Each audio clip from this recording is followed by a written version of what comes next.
Praise the Lord. Hallelujah. സ്തോത്രം സ്തോത്രം സ്തോത്രം സ്തോത്രം സ്തോത്രം. കർത്താവിന്റെ അതിപരിശുദ്ധമായ തിരുനാമം ഈ അനുഗ്രഹിക്കപ്പെട്ട പ്രഭാതത്തിൽ വാഴ്ത്തപ്പെടുമാറാകട്ടെ. പ്രിയപ്പെട്ട ദൈവമക്കളെ, നമുക്ക് ഒരുമിച്ച് 2024 ജൂലൈ മാസം 29 ആമേൻ തിങ്കളാഴ്ച പ്രഭാതത്തിൽ കർത്താവിനെ ആരാധിക്കുവാൻ, കർത്താവിനെ സ്തുതിക്കുവാൻ നമ്മുടെ സ്വർഗീയ പിതാവ് നമുക്ക് ഒരുക്കി തന്നിരിക്കുന്ന നല്ല സമയത്തിനായിട്ട് നമുക്ക് നന്ദിയോടെ സ്തോത്രം ചെയ്യാം. കരങ്ങൾ ഉയർത്തി അല്പസമയം കർത്താവിന് സ്തോത്രം പറഞ്ഞാണ്ട് സ്തോത്രം സ്തോത്രം സ്തോത്രം സ്തോത്രം സ്തോത്രം സ്തോത്രം. കഴിഞ്ഞ പകൽക്കാലം മുഴുവൻ നമ്മുടെ കർത്താവ് നമ്മളെ കാത്തുപരിപാലിച്ചു. എത്രത്തോളം അത്ഭുതമായിട്ട് കഴിഞ്ഞ പകൽക്കാലം നമ്മളെ സൂക്ഷിച്ചില്ല. നമ്മുടെ യാത്രകളിൽ കർത്താവിന്റെ കൃപയുണ്ടായിരുന്നു. അനർത്ഥങ്ങൾ, അപകടങ്ങളിൽ നിന്ന് കർത്താവ് നമ്മളെ വിടുവിച്ചു. രോഗദുഃഖങ്ങളിൽ നിന്ന് നമ്മളെ വിടുവിച്ചു. നമ്മുടെ സകല ആവശ്യങ്ങളിൽ ദൈവത്തിന്റെ കൃപ കഴിഞ്ഞ പകൽക്കാലം നമ്മൾ അനുഭവിച്ചു. തന്ന എല്ലാ നന്മകൾക്കും, തന്ന എല്ലാ കൃപകൾക്കും നമുക്ക് സന്തോഷത്തോടെ കർത്താവിന് സ്തോത്രം ചെയ്യാം. രാത്രികാലം നൽകിയ നല്ല ഉറക്കത്തിനായിട്ട് കർത്താവിന് സ്തോത്രം ചെയ്യാം. ദൈവകൃപയാൽ സ്വസ്ഥമായി ഉറങ്ങുവാൻ ഹല്ലേലൂയ കർത്താവ് സഹായിച്ചു. തന്ന നല്ല ആമേൻ ഉറക്കത്തെ ഓർത്ത് കർത്താവിന് സ്തോത്രം പറഞ്ഞ് സ്തോത്രം സ്തോത്രം സ്തോത്രം സ്തോത്രം സ്തോത്രം സ്തോത്രം. ആരോഗ്യത്തോടെ സൗഖ്യത്തോടെ ഉണരുവാൻ കർത്താവ് കൃപ ചെയ്തതിനായിട്ട് കർത്താവിന് സ്തോത്രം പറഞ്ഞാട്ടെ. സ്തോത്രമപ്പ, അങ്ങ് ഞങ്ങളെ ഉണർത്തിയതിനായിട്ട് സ്തോത്രം. ഞങ്ങൾ കിടന്നുറങ്ങി, കർത്താവെ അങ്ങ് ഞങ്ങളെ എഴുന്നേൽപ്പിച്ചത് ആ വൻ കൃപയ്ക്കായി സ്തോത്രം സ്തോത്രം സ്തോത്രം സ്തോത്രം സ്തോത്രം സ്തോത്രം. ഈ പകൽക്കാലം ക്രിസ്തുയേശുവിൽ ഞങ്ങളെ ജയത്തോടെ നടത്തുന്ന ദൈവത്തിന് സ്തോത്രം ചെയ്യുന്നു. കൈപിടിച്ച് നടത്തുന്ന കർത്താവിന് സ്തോത്രം ചെയ്യുന്നു. ആവശ്യങ്ങളിൽ കൂട്ടായിട്ടിരിക്കുന്ന കർത്താവിന് സ്തോത്രം ചെയ്യുന്നു. അനർത്ഥങ്ങൾ, അപകടങ്ങൾ, രോഗങ്ങൾ, ദുഃഖങ്ങൾ എന്നൊക്കെയും ഞങ്ങളെ വിടുവിച്ച് ഇന്ന് പകൽക്കാലം ഞങ്ങളെ സമാധാനത്തോടെ സ്വസ്ഥതയോടെ അങ്ങയുടെ ചിറകിന്റെ മറവിൽ ഞങ്ങളെ സൂക്ഷിക്കുന്ന കർത്താവിന്റെ വിശ്വസ്തതയ്ക്ക് ഞങ്ങൾ സ്തോത്രം പറയുന്നു. നന്ദിയോടെ സ്തോത്രം, നന്ദിയോടെ സ്തോത്രം, നന്ദിയോടെ സ്തോത്രം. യഹോവ നല്ലവനല്ലോ, അങ്ങയുടെ ദയ ഇന്നും എന്നേക്കുമുള്ളത്. കർത്താവെ, ഞങ്ങൾ അങ്ങേ ആരാധിക്കുന്നു, ഞങ്ങൾ അങ്ങേ സ്തുതിക്കുന്നു, ഞങ്ങൾ നന്ദി പറയുന്നു. കർത്താവെ, പരിശുദ്ധാത്മാവെ നന്ദി, പരിശുദ്ധാത്മാവെ നന്ദി, പരിശുദ്ധാത്മാവെ നന്ദി പറയുന്നു. Thank you Jesus. ഹല്ലേലൂയ. നന്ദിയുള്ള ഹൃദയം ഞങ്ങൾക്ക് നൽകുന്നതിനായിട്ട് സ്തോത്രം ചെയ്യുന്നു. സ്തുതിക്കുവാനുള്ള അമൂല്യ ഹൃദയം മനസ്സ് ഞങ്ങൾക്ക് നൽകുന്നതിനായിട്ട് സ്തോത്രം ചെയ്യുന്നു. കർത്താവിനെ ഞങ്ങൾ ആരാധിക്കുന്നു, സ്തുതിക്കുന്നു, സ്തോത്രം ചെയ്യുന്നു. സങ്കീർത്തനക്കാരൻ പറയുന്നു, സകല ഭൂവാസികളുമായുള്ളവരെ യഹോവയ്ക്ക് ആർപ്പിടുവിൻ, സന്തോഷത്തോടെ യഹോവയെ സേവിപ്പിൻ, സംഗീതത്തോടെ കർത്താവിന്റെ സന്നിധിയിൽ വരുവിൻ. യഹോവ തന്നെ ദൈവം എന്ന് അറിവീൻ. കർത്താവ് നമ്മെ ഉണ്ടാക്കി, നാം കർത്താവിനുള്ളവർ ആകുന്നു. കർത്താവിന്റെ ജനവും കർത്താവ് മേയ്ക്കുന്ന ആടുകളും തന്നെ. നമുക്ക് ഒരുമിച്ച് പ്രാർത്ഥിക്കാം. പിതാവേ, ഞങ്ങൾ ഒരുമിച്ച് ഈ പ്രഭാതത്തിൽ അങ്ങേക്ക് സ്തോത്രം ചെയ്യുന്നു, സ്തുതിക്കുന്ന കർത്താവേ, ഈ നല്ല പ്രഭാതത്തിനായിട്ട് സ്തോത്രം. ഞങ്ങൾക്ക് ഒരുമിച്ച് കർത്താവിനെ ആരാധിക്കുവാൻ, കർത്താവിനെ സ്തുതിക്കുവാൻ ഞങ്ങൾക്ക് ലഭിച്ച ഈ അവസരം ഞങ്ങൾ ഒന്നിച്ച് കർത്താവെ അങ്ങേക്ക് മഹത്വം കരയേറ്റുന്നു. അങ്ങ് നല്ലവനാണ്, അങ്ങയുടെ ദയ ഇന്നും എന്നേക്കുമുള്ളതാണ്.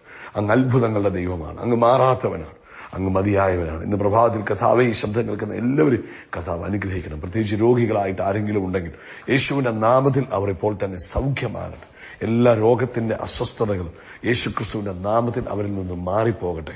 പരിശുദ്ധാത്മാവിന്റെ വലിയൊരു പ്രവൃത്തി, യേശുവിനെ മരിച്ചവരിൽ നിന്ന് ഉയർപ്പിച്ചവന്റെ ആത്മശക്തി ആ ശരീരത്തിലേക്ക് വ്യാപരിക്കുകയും പരിപൂർണ സൗഖ്യം കൊടുക്കുകയും ചെയ്യണം. പ്രത്യേകിച്ച് ഡോക്ടർമാർക്കൊന്നും ചെയ്യുവാൻ കഴിയത്തില്ല എന്ന് പറഞ്ഞ് കൈവിട്ടിരിക്കുന്ന കേസുകളിൽ ദൈവിക അത്ഭുതം ഇന്ന് പ്രഭാതത്തിൽ യേശുവിന്റെ നാമത്തിൽ സംഭവിക്കട്ടെ. കർത്താവ് അത്ഭുതങ്ങളുടെ ദൈവമാകിയാൽ സ്തോത്രം. അസാധാരണമായ ഒരു സൗഖ്യം ഇന്ന് പ്രഭാതത്തിൽ തന്റെ കുഞ്ഞുങ്ങളുടെ മേൽ വ്യാപരിക്കട്ടെ. കൈ പൊക്കുവാൻ കഴിയാതെ ഷോൾഡർ പെയിൻ ആയിട്ട് ഭാരപ്പെടുന്നു, ഇപ്പോൾ നസ്രയനായ യേശുക്രിസ്തുവിന്റെ നാമത്തിൽ സൗഖ്യമാകട്ടെ. കൈ ഉയർത്തുന്നതിനുള്ള ബുദ്ധിമുട്ട് പരിപൂർണമായിട്ട് മാറട്ടെ. കൈയുടെ വിരലുകൾ മടക്കുന്നതിന് ബുദ്ധിമുട്ടായിട്ട്, കൈ വിരലുകളിൽ ജോയിന്റുകളിൽ നീർക്കെട്ടുകൾ വന്ന് ബുദ്ധിമുട്ടിരിക്കുന്നവർ ഇപ്പോൾ യേശുവിന്റെ നാമത്തിൽ സൗഖ്യമാകട്ടെ, സൗഖ്യമാകട്ടെ, സൗഖ്യമാകട്ടെ. ബ്ലീഡിംഗ് മുഖാന്തരം ഭാരപ്പെട്ടിരിക്കുന്നവർ, ഓവർ ബ്ലീഡിങ്ങിനാൽ പ്രയാസപ്പെട്ടുകൊണ്ടിരിക്കുന്നവർ ഇപ്പോൾ നസ്രയനായ യേശുക്രിസ്തുവിന്റെ നാമത്തിൽ സൗഖ്യമാകട്ടെ. അതുപോലെ ജോലിയില്ലാത്തവർ, സാമ്പത്തിക ബുദ്ധിമുട്ടിലൂടെ കടന്നു പോകുന്നവർ, അങ്ങനെ മറ്റു പല പ്രയാസങ്ങളിലൂടെ കടന്നു പോകുന്നവർ ഇന്ന് പ്രഭാതത്തിൽ കർത്താവ് അത്ഭുതങ്ങൾ ചെയ്യുന്നതിന് സ്തോത്രം ചെയ്യുന്നു. കർത്താവെ, അങ്ങനെ വലിയ പ്രവൃത്തി കണ്ട് സന്തോഷിക്കുവാൻ എല്ലാവർക്കും കർത്താവ് കൃപ കൊടുക്കുന്നതിനായിട്ട് സ്തോത്രം. അതുപോലെ കർത്താവ് തന്ന എല്ലാ നന്മകൾക്കും നന്ദി, കർത്താവ് തന്ന എല്ലാ വിടുതലുകൾക്കും നന്ദി പറയുന്നു. കർത്താവ് ലോകത്തെമ്പാടും കർത്താവിന്റെ സഭ വളർന്ന് പന്തലിക്കട്ടെ. ദേശവ്യാപകമായി സഭ ഒരു വലിയ ഉണർവിലേക്ക് വരട്ടെ. അഭിഷിക്തന്മാരെ അങ്ങയുടെ കരങ്ങളിലെ ആയുധങ്ങളായി കർത്താവ് ഉപയോഗിക്കുന്നതിന് സ്തോത്രം. പ്രാർത്ഥന കേട്ടതിനായിട്ട് നന്ദി പറയുന്നു. സകല മഹത്വം പുകഴ്ച അപ്പയ്ക്ക് യേശുക്രിസ്തുവിന്റെ നാമത്തിൽ തന്നെ. ആമേൻ, ആമേൻ, ആമേൻ. കർത്താവ് നിങ്ങളെ ധാരാളമായിട്ട് അനുഗ്രഹിക്കട്ടെ. വലിയ ദൈവകൃപയിൽ നിങ്ങളെ പൊതിയുമാറാകട്ടെ എന്ന് പ്രാർത്ഥിക്കുന്നു. ഇന്ന് വൈകിട്ട് കർത്താവ് അനുവദിച്ചാൽ ഇന്ത്യൻ സമയം 9:15 നമ്മുടെ മീറ്റിംഗ്, 9:30 നമ്മുടെ മീറ്റിംഗ് ആരംഭിക്കും. പ്രാർത്ഥനയോടുകൂടെ നിങ്ങൾ തക്ക സമയത്ത് പങ്കെടുക്കണം. ഉഴപ്പരുത്, ഉപേക്ഷയായിട്ട് വിചാരിക്കരുത്. നിശ്ചയമായിട്ടും അത് നിങ്ങളുടെ ജീവിതത്തിൽ അനുഗ്രഹമായി തീരും. ഇന്ന് പ്രഭാതത്തിൽ മത്തായിയുടെ സുവിശേഷം 8-ാം അധ്യായം അതിന്റെ 3-ാമത്തെ വാക്യം നമുക്ക് ആദ്യം വായിക്കാം. അവൻ കൈ നീട്ടി അവനെ തൊട്ടു, എനിക്ക് മനസ്സുണ്ട്, നീ ശുദ്ധമാകുക എന്ന് പറഞ്ഞു. ആമേൻ. ഉടനെ കുഷ്ഠം മാറി അവൻ ശുദ്ധമായി. നമുക്കെല്ലാവർക്കും അറിയാവുന്നതായ ഒരു പ്രധാനപ്പെട്ട സംഭവമാണ് വേദപുസ്തകത്തിൽ നമ്മൾ പഠിക്കുമ്പോൾ. മത്തായിയുടെ സുവിശേഷം 8-ാം അധ്യായം 1-ാമത്തെ വാക്യം, യേശു മലയിൽ നിന്ന് ഇറങ്ങി വന്നാണ് വളരെ പുരുഷാരം യേശുവിനെ പിന്തുടർന്നു. അനേക പുരുഷാരം യേശുവിന്റെ പുറകെ വരികയും, ആമേൻ, ആ പുരുഷാരത്തിന് നടുവിൽ ഒരു കുഷ്ഠരോഗി വന്ന് കർത്താവിനെ ആരാധിച്ചു. എന്ന് കർത്താവെ, അങ്ങേക്ക് മനസ്സുണ്ടെങ്കിൽ എന്നെ ശുദ്ധമാക്കുവാൻ കഴിയുമെന്ന് പറഞ്ഞു. ഇങ്ങോട്ട് നോക്കിക്കേ എല്ലാവരും. പ്രിയപ്പെട്ടവരെ, ആ കുഷ്ഠരോഗിയെ സംബന്ധിച്ച് നിയമപരമായി സമൂഹത്തിൽ വന്ന് നിൽക്കുവാൻ പാടില്ല. ആമേൻ. അന്നത്തെ കാലത്തെ മതനേതാക്കന്മാരാരും കുഷ്ഠരോഗിയെ കൈക്കൊള്ളുവാൻ തയ്യാറാകത്തില്ല. എന്നാൽ നമ്മുടെ വാഴ്ത്തപ്പെട്ടവനായ കർത്താവ് ഇവൻ വന്നു ചോദിക്കുക, നിനക്ക് അപ്പോഴും എന്നെ സന്തോഷിപ്പിച്ച കാര്യം, കുഷ്ഠരോഗിക്ക് എവിടെ വെച്ചോ യേശുവിനെ കുറിച്ചൊരു അറിവ് കിട്ടി. അല്ലെങ്കിൽ കുഷ്ഠരോഗി ഒരിക്കലും യേശുവിന്റെ അടുക്ക വന്ന് ചോദിക്കത്തില്ലായിരുന്നു. കാരണം സാധാരണ ന്യായശാസ്ത്രിമാരുടെ അടുക്കലോ പരീക്ഷന്മാരുടെ അടുക്കലോ ഒന്നും പോകത്തില്ല, കാരണം പേടിയാണ്. എന്നാൽ യേശുവിനെ കുറിച്ചൊരു എവിടുന്നോ ഒരു ഇൻഫർമേഷൻ കുഷ്ഠരോഗിക്ക് കിട്ടി. ഇവൻ മനസ്സലിവുള്ള ദൈവമാണ്, ഇവൻ മനസ്സലിവുണ്ട്, ഇവൻ സ്നേഹമുള്ളവനാണ്, ഇവൻ കരുണയുള്ളവനാണ്, ഇവൻ കൃപയുള്ളവനാണെന്ന് എവിടുന്നോ ഒരു ഇൻഫർമേഷൻ ഇവന്റെ ഉള്ളിലുണ്ട്, ഈ കുഷ്ഠരോഗിയുടെ. അതുകൊണ്ടാണ് ധൈര്യമായിട്ട് അവിടെ ചെന്ന് കർത്താവിനോട് ചോദിച്ചത്, നിനക്ക് മനസ്സുണ്ടോ എന്നെ ശുദ്ധമാക്കുവാൻ.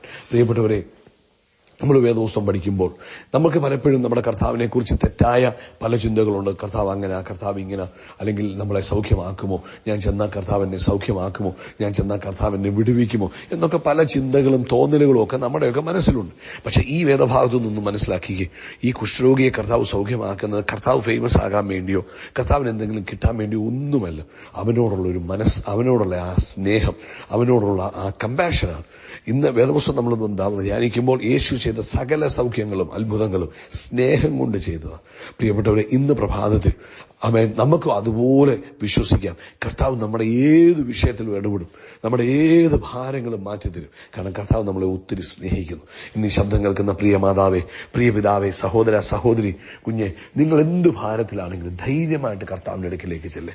എന്നുള്ള കർത്താവെ, അങ്ങേക്ക് മനസ്സുണ്ടെന്ന് എനിക്കറിയാം. കാരണം കർത്താവിന് മനസ്സേ ഉള്ളൂ നമ്മളെ സൗഖ്യമാക്കുവാൻ, നമ്മളെ വിടുവിക്കുവാൻ, നമുക്ക് ആശ്വാസം തരുവാൻ, നമുക്ക് ജയം തരുവാൻ, നമ്മളെ മുൻപോട്ട് കൊണ്ടുപോകാൻ. ആമേൻ, ആമേൻ. കർത്താവിന് എപ്പോഴും മനസ്സാ. പ്രിയപ്പെട്ടവരെ, ഇന്ന് ഈ ശബ്ദം കേൾക്കുന്ന സഹോദര, നിന്നെ വിടുവിക്കുവാൻ കർത്താവിന് മനസ്സുണ്ട്. നീ ധൈര്യമായിട്ട് കടന്നു ചെന്നാട്ടെ കർത്താവിന്റെ സന്നിധിയിലേക്ക്. മാതാവേ, പിതാവേ, നിങ്ങളുടെ കുഞ്ഞിനെ വിടുവിക്കാൻ കർത്താവിന് മനസ്സുണ്ട്. നിങ്ങൾ ധൈര്യമായിട്ട് കർത്താവിന്റെ അടുക്കിലേക്ക് ചെന്ന് പറ, എന്റെ കുഞ്ഞിനെ വിടുവിക്കണം. നമ്മൾ ദിവസം വായിക്കുമ്പോൾ, സുവിശേഷങ്ങൾ പഠിക്കുമ്പോൾ അങ്ങനെയാണല്ലോ നമ്മൾ കാണുന്നത്. മാതാപിതാക്കൾ ചെല്ലുന്നു, സഹോദരങ്ങൾ ചെല്ലുന്നു, പ്രിയപ്പെട്ടവർ, അവരുടെ എല്ലാം വിടുതലുകൾ നടക്കുക. ഇതെല്ലാം സ്നേഹത്തിലാണ് ചെയ്തത്. അല്ലാതെ കർത്താവിന് എന്തെങ്കിലും കിട്ടാൻ വേണ്ടിയോ കർത്താവിന് എന്തെങ്കിലും അവൻ നേടാൻ വേണ്ടിയോ ഒന്നുമല്ല. സ്നേഹം കൊണ്ടാണ് ഇതെല്ലാം ചെയ്തത്. അതുകൊണ്ട് ഇന്ന് പ്രഭാതത്തിൽ ആ സ്നേഹനിധിയായ കർത്താവിന്റെ അടുക്കിലേക്ക് നിങ്ങൾക്ക് എന്ത് വിഷയമുണ്ടെങ്കിൽ ധൈര്യമായിട്ട് ഓടിച്ചെല്ലുക. അതിന്മേൽ ദൈവിക വിടുതൽ സ്വീകരിക്കുക. കേട്ടോ, ഇന്ന് പകൽക്കാലം വലിയൊരു അത്ഭുതത്തിന്റെ സമയമാണ്. ഈ സന്ദേശം നിങ്ങൾ കേട്ട് കഴിയുമ്പോൾ നിങ്ങൾ അത് ഓഫ് ചെയ്തിട്ട്, കഴിയുമെങ്കിൽ മുട്ട നിന്നിട്ട് നിങ്ങളുടെ 2 കൈ ഉയർത്തി പറയണം, കർത്താവേ, എനിക്കറിയാം അങ്ങേക്ക് മനസ്സുണ്ട് എന്നെ വിടുവിപ്പാൻ. നിങ്ങൾ രോഗിയാണെങ്കിൽ പറയണം, എന്നെ സൗഖ്യമാക്കാൻ അങ്ങേക്ക് മനസ്സുണ്ടെന്ന് എനിക്കറിയാം. നിങ്ങൾ ഏതെങ്കിലും പ്രശ്നത്തിലൂടെ പോകുന്നവരാണെങ്കിൽ എന്നെ വിടുവിപ്പാൻ അങ്ങേക്ക് മനസ്സുണ്ടെന്ന് എനിക്കറിയാം.